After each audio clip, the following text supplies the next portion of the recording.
Kembali lagi di dalam podcast Himpunan Mahasiswa Jurusan Hukum Tata Negara yang Pekalongan. Kali ini kita akan membahas tentang konstitusi nasional Pekalongan yang berkonsentrasi di bidang ilmu hukum tata negara itu sendiri.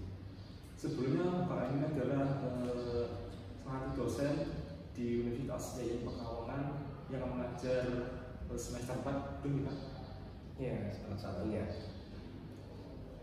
Begitu, bagaimana Pak kabarnya? Ya, sehat. Puasa nih Pak? Ya, sehat. Ibaratkan kalau kita menimba ilmu itu ibaratkan naik tangga. Pertama dari bawah, bertahap, dan langsung ke atas. Nggak mungkin kita langsung ke atas. Oke, untuk memulai kali ini, saya ingin bertanya, apa itu konstitusi menurut Bapak sendiri? Ya, baik. Saya mencoba kita berdiskusi ya, terkait dengan apa itu konstitusi. Kalau kita melihat atau membaca berbagai referensi ya, tentang definisi dari konstitusi, ya, itu banyak ahli, banyak pakar ya, terutama dalam hukum tata negara itu yang mempunyai definisi tentang konstitusi atau mendefinisikan konstitusi. Jadi ada berbagai definisi tentang konstitusi. Tetapi kalau kita lihat dari berbagai definisi tersebut ya, kemudian kita simpulkan kira-kira kalau menurut Jimli Asyidiki itu konstitusi sebagai kaidah atau kebijakan tertinggi ya yang dimiliki oleh negara ya, yang dia kebijakan itu kemudian sebagai hukum tertinggi baik tertulis maupun tidak tertulis ya, dilaksanakan oleh seluruh rakyat. Kira-kira seperti itu. Jadi kalau katakan apa itu konstitusi, sebenarnya konstitusi adalah kebijakan hukum atau kebijakan tertinggi yang dikeluarkan oleh negara atau yang ditaati oleh negara baik tertulis maupun tidak tertulis. Jadi hukum tertinggi itulah sebenarnya adalah konstitusi itu. Ketika didefinisikan pasti ada yang namanya fungsi. Nah, kalau fungsi konstitusi itu sendiri itu gimana? Ya, fungsi konstitusi itu ada bermacam-macam ya. Salah satunya misalnya mengatur hubungan ketatanegaraan. Kemudian mengatur hubungan antara rakyat dengan negara ya. Kemudian misalnya menjamin hak asasi manusia misalnya. Dan satu lagi adalah bagaimana proses mekanisme penempatan jabatan-jabatan itu misalnya. Itu salah satu fungsi dari konstitusi ya. Itu kira-kira seperti itu. Tapi paling tidak ya dia sebenarnya mengatur struktur ketatanegaraan atau hubungan antara ketatanegaraan ini ya, lembaga-lembaga negara atau fungsi-fungsi kekuasaan. Kemudian adalah mengatur hubungan negara dengan rakyat. Sedikit tentang hukum di Indonesia. Saya ada sedikit atau ada sedikit pertanyaan. Apa sih konsep hukum di negara kita ini? Kalau konsep hukum ya, konsep negara hukum ya. Jadi kalau kita belajar teori itu kan kira-kira ada dua ya konsep negara hukum yang minimal. Ada konsep negara hukum Anglo-Saxon dan juga ada konsep negara hukum yang diterapkan di negara Eropa kontinental ya. Anglo-Saxon itu kan common law ya, rule of law ya. Itu diidentifikasi oleh Ave Daisy ya. Jadi kalau Eropa kontinental itu civil ya, stat ya, itu oleh Julius Stahl gitu. Itu kan ada berbagai kriteria. Indonesia sendiri sebenarnya sudah tidak bisa lagi kemudian diidentifikasi hanya dari satu konsep hukum tadi, misalnya apa dari konsep hukum Reichstag atau hanya dari konsep hukum rule of law saja. Tapi dua-duanya saya pikir masuk ya, dua konsep hukum itu masuk dalam konsep negara hukum Indonesia ya. Dan kemudian konsep negara hukum Indonesia itu sebenarnya diatur dalam Undang-Undang Dasar 1945 ya, pasal 1 ayat 3 ya. Indonesia adalah negara hukum ya. Nah, negara hukum itu negara hukumnya apa ya? Pasal 1 ayat 2-nya mengatakan bahwa kedaulatan berada di tangan rakyat dan dilaksanakan berdasarkan konstitusi ya. Jadi kalau Jimli Asyidiki itu mengatakan sebagai konstitusional demokrasi, demokrasinya konstitusional. Jadi kita sebagai negara hukum, tapi kita juga sebagai negara demokrasi dan punya batasan. Batasan itu adalah konstitusi, diatur oleh konstitusi. Jadi hukum dan demokrasi itu diatur dalam konstitusi. Jadi itu. Kemudian kalau konsep negara hukum, kalau kita berdasarkan pada rule of law atau civil law ya, maka sebenarnya di dalam Undang-Undang Dasar 1945 dan juga peraturan-peraturan undang-undangan yang ada di bawahnya itu sebenarnya juga sesuai dengan konsep rule of law maupun konsep civil law. Jadi semuanya ada. Coba aja saudara pelajari karakteristik dari dua konsep negara hukum tersebut, pasti Indonesia itu ada yang kemudian masuk dalam karakteristik tersebut. Jadi artinya sudah tidak lagi kemudian terkotak bahwa Indonesia ini civil law misalnya, atau Indonesia ini common law dalam konsep negara hukum ya, tapi saya pikir dua-duanya masuk. Jadi Indonesia itu menggabungkan dua konsep menjadi satu gitu. Ya kira-kira seperti itu. Oh iya Pak, ada dua konsep. Tadi kan sudah disinggung mengenai konsep negara hukum civil law dengan common law itu. Nah, dari sini apa ciri-ciri daripada konsep negara hukum civil law dan common law tersebut? Kalau saya tidak terlalu hafal semua ya, tapi begini ya. Kalau civil law itu misalnya ya, kita salah satu cirinya ini ada satu peradilan administrasi negara ya, atau PT UN ya. Kita Indonesia punya, tapi kan masuk ya. Kemudian kalau yang common law itu misalnya ada supremasi hukum ya, dan equality before the law yang berkesamaan hukum ya, sama kesamaan kedudukan di muka hukum misalnya, supremasi hukum lah. Kita kan juga sama mengatur itu kan, di undang di sistem peradilan kita kan semua orang kan kedudukannya sama ya kan, tidak dibeda-bedakan kan, tapi itu dia orang kaya atau orang miskin, kemudian kedudukannya tinggi atau rendah, jabatannya apa, profesi, tidak. Kalau semua di mata hukum adalah sama, berarti kan dia masuk dalam kriteria common law ya. Jadi dari itu kemudian kita katakan bahwa Indonesia ini sebenarnya mengakomodir dua konsep itu dalam konsep negara hukum ya. Tadi kan sudah dikatakan sama Mas Budi kan tentang ciri-ciri yang terus saya tanya, apa dampak dari Indonesia itu menggabungkan kedua konsep tersebut, dampak negatif dan positifnya itu gimana Pak? Saya pikir kalau dampak positif ya, tentu bagus ya. Artinya konsep negara hukum ini kan sebenarnya bagus ya, agar negara ini tertib ya, diatur oleh hukum ya, atau berdasarkan pada hukum. Bedakan kalau misalnya negara berdasarkan pada kekuasaan gitu, maka kan dia akan menyebabkan satu yang namanya otoritarianisme ya, bahkan diktator begitu ya. Nah, tapi karena kita negara hukum ya, konsep itu kemudian negara kita berdasarkan pada hukum, maka hukum itulah yang mengatur negara, kemudian mengatur masyarakatnya agar menjadi tertib. Jadi dampak positifnya ketika dua konsep negara hukum itu diakomodir di dalam negara Indonesia ya misalnya, itu saya pikir sangat bagus ya, artinya lebih lengkap begitu ya. Dari segi keamanan misalnya diambil, dari segi sivil itu justru malah lebih bagus dan itu lebih lengkap gitu. Bandingkan misalnya hanya satu saja, pasti kan ada kelemahannya dan seperti itu. Kalau soal kelemahan saya pikir itu relatif ya. Menurut saya kelemahan itu terletak pada pelaksanaan ya. Jadi kalau konsep ini kan sebenarnya kan konsep negara hukum ini kan dasolennya ya, kayak apa seharusnya ya, hukum yang seharusnya ya kan harusnya seperti ini. Tapi kan dalam dasarnya kenyataannya itulah yang sebenarnya biasanya banyak hal-hal yang bersifat negatif. Artinya ada pelaksanaannya tidak sesuai dengan apa yang seharusnya. Tapi kalau secara konsep dua negara hukum sebenarnya bagus ya, konsep negara hukum itu bagus, saya pikir itu. Saya pernah mendengar ya, bahwa Indonesia itu pernah berubah konstitusi. Apa itu benar? Iya, perubahan konstitusi kan suatu keniscayaan, bukan sesuatu yang mustahil gitu ya. Kita pernah melakukan amandemen ya, misalnya tahun 1999 sampai 2002 itu terjadi proses amandemen gitu kan, amandemen konstitusi, dan kita melakukan itu. Terus latar belakang dari perubahan itu gimana?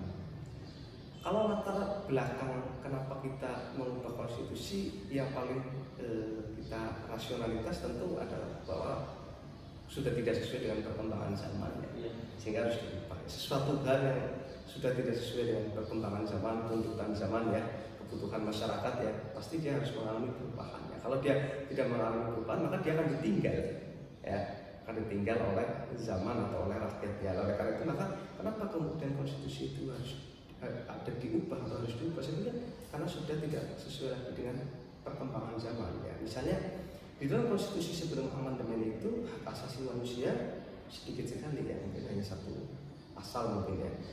Kemudian karena perkembangan zaman yang membutuhkan adanya jaminan hak asasi manusia, ya negara harus menjamin hak asasi manusia secara rinci, ya, maka tentu perlu adanya tambahan-tambahan jaminan hak asasi manusia. Nah, di situ perlunya perubahan konstitusi, ya kan? Ya nggak agar jaminan hak asasi manusia ini dijamin oleh yang namanya konstitusi begitu. Jadi salah satunya adalah perubahan zaman. Misalnya pemilihan itu sebelum amandemen itu, pemilihan presiden itu misalnya presiden dipilih oleh MPR, misalnya ditetapkan oleh MPR, diangkat oleh MPR gitu ya. Karena zaman sudah berubah ya, rakyat pengennya presiden dipilih langsung oleh rakyat gitu ya, maka tentu harus diubah konstitusinya agar presiden itu dipilih oleh rakyat. Jadi salah satunya saya pikir adalah perkembangan zaman dan tuntutan masyarakat atau kebutuhan masyarakat. Salah satu contohnya juga kan mungkin pada waktu Orde Baru itu kan adanya jabatan presiden yang sangat lama Pak. Itu kan juga perlunya adanya amandemen pertama itu Pak mengenai jabatan presiden. Iya, pembatasan kekuasaan itu artinya penting ya. Ketika 5 tahun kan harus amandemen kan 5 tahun dapat dipilih lagi, sampai tidak terbatas kan. Nah, dengan adanya istilahnya problem lah mungkin, atau misalnya adanya ketidaksesuaian lagi ya, bahwa jabatan yang terlalu lama ini ternyata tidak pas juga, oleh karena itu perlu dibatasi. Nah, pembatasan itu kan tidak mungkin dilakukan oleh undang-undang karena yang mengatur tentang masa jabatan itu konstitusi ya. Maka pembatasan itu harus dilakukan oleh konstitusi, sehingga konstitusi itu harus diubah. Terus dampak dari perubahan amandemen itu bagi bangsa dan masyarakat itu? Saya pikir dampak yang paling realistis adalah perbaikan. Jadi lebih baik lagi. Jadi masyarakat juga mendapatkan dampak, terutama fungsi konstitusi itu yang lebih baik. Ya, misalnya kalau dulu tadi misalnya dikatakan jabatan masa presiden, kalau dulu 5 tahun dapat dipilih, 5 tahun dapat dipilih, 5 tahun dapat dipilih terus ya kan? Kalau sekarang dibatasi, gitu. Artinya ada pembatasan kekuasaan yang itu dapat mengurangi terjadinya misalnya ya penyalahgunaan kewenangan dan lain sebagainya. Ya. Jadi tentu mempunyai dampak positif terkait dengan amandemen Undang-Undang Dasar 1945. Seperti hak asasi manusia. Kalau dulu sebelum amandemen konstitusi hanya menjamin sedikit saja hak asasi manusia misalnya, atau secara umum saja. Tapi setelah adanya amandemen lebih rinci, sehingga hak-hak warga negara lebih terjamin oleh konstitusi. Saya pikir itu. Kita kelas balik sedikit sejarah ya. Dulu kan Indonesia pernah menganut tentang undang-undang serikat. Mengapa Indonesia bisa sempat menggunakan itu walaupun Indonesia itu sifat maksudnya UUD ini kan kurang tepat bagi Indonesia itu gimana? Konstitusi Serikat, konstitusi RIS ya, Republik Indonesia Serikat ya. Jadi yang saya baca ya, konstitusi RIS ini kan akibat dari adanya perundingan dengan Belanda ya. Karena negara-negara kita dalam hasil perundingan itu dipecah-pecah dalam bentuk federal ya, serikat ya, negara-negara bagian ya. Oleh karena itu maka konstitusinya tentu harus berubah ya. Tidak mungkin konstitusi negaranya federal tapi konstitusinya kesatuan. Kan susah juga cara mengatur hubungan antar pemerintah pusat dengan federal negara bagian itu ya. Oleh karena itu maka konstitusi itu tentu harus diubah. Jadi latar belakang kemudian konstitusi itu diubah menjadi konstitusi RIS. Saya pikir kan memang dalam kesepakatan itu terjadi pembagian wilayah gitu yang berbentuk negara federal atau dibagi-bagi wilayah menjadi negara-negara bagian. Jadi karena adanya negara serikat itu maka konstitusinya tentu harus serikat. Walaupun saya pikir konstitusi itu juga tidak berjalan lama, saya pikir hanya 1 tahun kalau tidak salah, 49 sampai 50 kalau tidak salah. Yang situ kan digantikan oleh Undang-Undang Dasar sementara. Terus bagaimana kedudukan Undang-Undang NRI tahun 45 dalam pembentukan peraturan perundang-undangan itu sendiri, Pak? Kalau undang-undang kedudukannya ya, di dalam pasal 7 ya, kalau tidak salah ya, pasal 7 ayat 1 ya, tentang jenis dan hierarki peraturan perundang-undangan yang diatur dalam Undang-Undang Nomor 12 Tahun 2011 tentang pembentukan peraturan perundang-undangan. Itu kan jelas ya bahwa kedudukan Undang-Undang Dasar 1945 secara jenis dan hierarki itu berada di atas sendiri, paling tinggi ya, paling tinggi. Gitu. Artinya apa? Artinya kalau kita bicara pada misalnya kalau menggunakan teorinya Hans Kelsen ya, teori jenjang norma ya, atau teori Stephen begitu dari Hans Nawiaski ya, tentang hierarki itu ya, maka undang-undang dasar itu sebenarnya menjadi hukum yang tertinggi ya. Karena itu maka peraturan perundang-undangan di bawahnya itu harus mengikuti undang-undang yang di atasnya tadi itu undang-undang dasar. Jadi undang-undang dasar 1945 itu menjadi jiwa bagi peraturan perundang-undangan di bawahnya. Jadi tidak boleh bertentangan gitu. Itulah kemudian fungsinya undang-undang dasar 1945. Jadi menjiwai peraturan-peraturan di bawahnya. Jadi tidak boleh ada pertentangan norma antara undang-undang atau peraturan perundang-undangan di bawah undang-undang dasar dan undang-undang dasar. Itu terkait dengan kedudukannya. Ya, kalau kita bicara sumber hukum misalnya, sumber hukum formil kan sebenarnya undang-undang ya, undang-undangnya undang-undang dasar, maka undang-undang dasar ini menjadi sumber hukum formil ya. Karena berarti dia menjadi sumber hukum formil yang dalam konteks undang-undang ini dia tertinggi ya, karena undang-undang dasar itu dalam hierarki itu tertinggi begitu. Di pada kalau misalnya apa kan rakyat menuntut untuk menuntut amandemen UUD Pak, itu mengapa bisa begitu Pak? Ya itu tadi karena tidak lagi sesuai dengan kebutuhan ya, atau tidak lagi sesuai dengan perkembangan zaman ya, tuntutan masyarakat ya, dan juga tidak lagi sesuai dengan apa yang masyarakat ingini begitu, sehingga perlu amandemen begitu. Kalau masyarakat masih menginginkan kan tidak perlu amandemen ya. Dan karena masyarakat sudah banyak yang tidak menginginkan karena banyak dampak misalnya ya, hal-hal yang negatif misalnya atau kurang baik gitu, sehingga perlu diamandemen agar lebih baik lagi. Terus bagaimana jalannya perubahan amandemen itu, prosesnya itu bagaimana Pak? Terus dampak bagi masyarakat itu bagaimana? Apakah langsung terasa atau bagaimana dari masyarakat? Ya begini, saya katakan Undang-Undang Dasar 1945 itu ya, UUD 1945 itu mungkin waktu zaman kemerdekaan relevan ya, baik ya, bagus. Tapi setelah kemudian dilaksanakan sampai kemudian tahun 1998 ya, mungkin banyak hal-hal yang kurang sehingga perlu diperbaiki. Jadi tidak semua Undang-Undang Dasar 1945 itu juga buruk semua, tentu ada yang baik, tapi juga ada yang kurang, dan itu yang harus diperbaiki. Oleh karena itu maka perlu adanya amandemen. Kemudian bagaimana mekanisme ya tadi ya, mekanisme amandemen. Amandemen itu kan sebenarnya sudah diatur ya dalam aturan perubahan, ya kan? Kan ada itu kan syarat-syarat mengubah konstitusi itu kan ada kan di Undang-Undang Dasar ya. Kalau saudara baca konstitusi Undang-Undang Dasar 1945 itu kan ada syarat-syarat melakukan amandemen. Nah itu saya pikir di situ sudah diatur secara jelas begitu, apa saja persyaratannya dan bagaimana mekanismenya begitu. Kalau kemudian apa dampaknya setelah perubahan itu, saya pikir lebih baik dari yang sebelumnya. Misalnya tadi seperti misalnya pilpres misalnya, dulu tidak langsung, sekarang menjadi langsung oleh rakyat misalnya. Jaminan hak asasi manusia dulu banyak sedikit, sekarang lebih banyak diatur. Seperti Terus contoh dari perubahan yang diubah itu apa saja? Banyak ya. Kalau saudara baca Undang-Undang Dasar 1945 kan hampir mungkin banyak ya, lebih dari 30% mungkin ya, lebih banyak lah, hampir 50% bahkan mungkin ya. Itu diamandemen semua ya, lebih ya. Artinya banyak sekali yang mulai dari Majelis Pemusyawaratan Rakyat, kemudian kemudian pasal 1 ayat 2 sebenarnya juga itu amandemen ya, ayat 3 juga sebenarnya amandemen juga ya.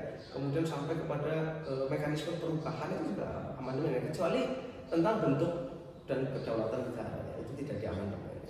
Bentuk dan kedaulatan negara itu tentang bentuk negara ya, itu tidak ini ya, tidak diamandemen ya. Tetap pasal 1 ayat 1 itu saya lihat itu tetap ya. Jadi tapi kalau yang lain itu banyak sekali yang diubah begitu, banyak sekali yang diubah. Terus saya bertanya Pak, kalau keberadaan konstitusi Indonesia sampai hasil amandemen keempat, apakah sudah dikatakan solid? Terus apakah tidak mengandung jumlah kelemahan yang merasa yang perlu juga saat ini menurut apa? Solid ya, sudah baik gitu atau ya. Amandemen 1945 ya, Undang-Undang Dasar 1945 itu kalau kita lihat sebenarnya sudah baik ya. Tapi dalam perjalanannya ternyata juga ada kekurangan juga yang perlu dilakukan. Misalnya ini terkait dengan pemilihan umum ini ya, pemilu ya, adanya isu perpanjangan masa jabatan presiden atau penundaan pemilu ya. Saya tertarik dengan tulisan atau statement-statement dari Profesor Yusril Iza Mahendra ya, yang mengatakan bahwa tidak ada pengaturan terkait dengan perpanjangan pemilu gitu ya, penundaan pemilu ya dan perpanjangan masa jabatan gitu ya di dalam pasal 22E gitu. Tetapi kan bisa saja nanti misalnya dibutuhkan dalam konteks tata negara darurat, misalnya terjadi ada virus begitu ya, seperti yang kemarin itu kan, itu bagaimana kalau misalnya ada hal-hal yang kemudian menjadi darurat ya, kalau tidak ada aturan-aturan yang bersifat darurat itu ya.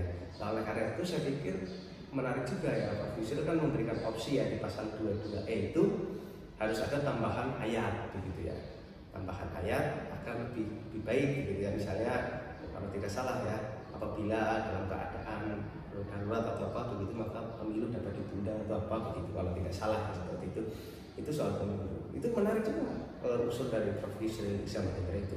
Saya juga tertarik juga kalau seperti itu. Sebenarnya bagaimana kalau misalnya Undang-Undang Dasar 1945 nanti kita amandemen, misalnya kalau di amandemen itu ditambah materi muatan ya, terutama di dalam aturan tambahan ya. Aturan tambahan itu misalnya dikatakan bahwa dalam keadaan tertentu misalnya presiden dapat mengeluarkan kebijakan, misalnya ya kebijakan tentang penundaan pemilu atau perpanjangan masa jabatan presiden ya dalam keadaan tertentu ya. Tetapi sebelum mengeluarkan kebijakan tersebut presiden harus konsultasi dulu dengan Mahkamah Konstitusi ya. Setelah berkonsultasi dengan Mahkamah Konstitusi dan Mahkamah Konstitusi kemudian menyampaikan pendapatnya dan mengatakan boleh begitu, maka kemudian kebijakan itu dikeluarkan dan kemudian setelah itu dinilai oleh MPR ya, apakah kebijakan itu tepat atau tidak. Kalau tepat maka dilanjutkan, kalau tidak tepat maka dibatalkan.